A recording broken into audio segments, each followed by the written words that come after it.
मुंबई एक असं शहर जिथे कधी काळी सरकारपेक्षा जास्त चर्चा एका नावाची व्हायची। पांढरी शुभ्र सफारी, काळा गॉगल, आलिशान मर्सिडीज आणि हजारो कोटींच्या सोन्याच्या तस्करीचं साम्राज्य। पण आश्चर्याची गोष्ट म्हणजे या माणसाची ओळख गोळीबारासाठी नव्हे तर त्याच्या प्रभावासाठी होती। कोण होता हा रहस्यमय व्यक्ती? चला तर जाणून घेऊया मुंबईच्या पहिल्या अंडरवर्ल्ड डॉन हाजी मस्तान मिर्झाची खरी कहाणी। नमस्कार, मी काजल आणि तुम्ही पाहताय राष्ट्रभूमी।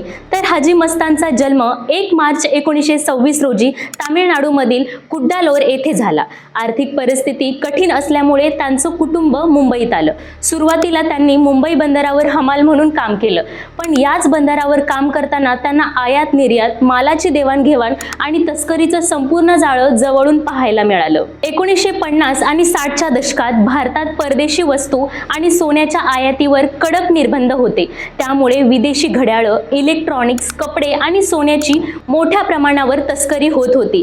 हाजी मस्तानने या संधीचं सोनं केलं। काही वर्षातच तो मुंबईतील सर्वात प्रभावशाली स्मगलरपैकी एक बनला। मात्र हाजी मस्तानची शैली इतर गुंडांपेक्षा वेगळी होती। तो शक्यतो हिंसाचार टाळत असे। त्याची खरी ताकद होती पैसा, संपर्क आणि प्रभाव। पांढरी सफारी, काळा गॉगल आणि आलिशान मर्सिडीज ही त्याची ओळख बनली। त्याचं नाव बॉलिवूडशीही जोडलं गेलं।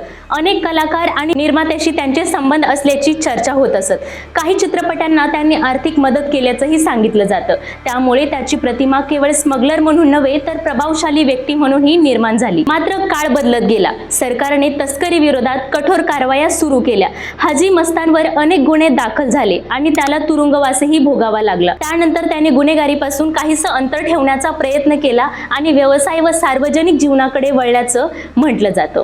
यानंतर काही दिवसांनी म्हणजेच 9 जून 1994 रोजी हृदयविकाराच्या झटक्याने हाजी मस्तान यांचं निधन झालं। पण त्याचं नाव आजही मुंबईच्या अंडरवर्ल्डच्या इतिहासात पहिला डॉन म्हणून घेतलं जातं। एक हमाल ते मुंबईचा सर्वात प्रभावशाली स्मगलर, एक सामान्य हमाल ते मुंबईच्या अंडरवर्ल्डमधील सर्वात चर्चित नाव। तर हाजी मस्तानचा प्रवास आजही इतिहासाचा भाग आहे। मात्र लक्षात ठेवा, गुन्हेगारीतून मिळालेली सत्ता आणि संपत्ती कायम टिकत नाही।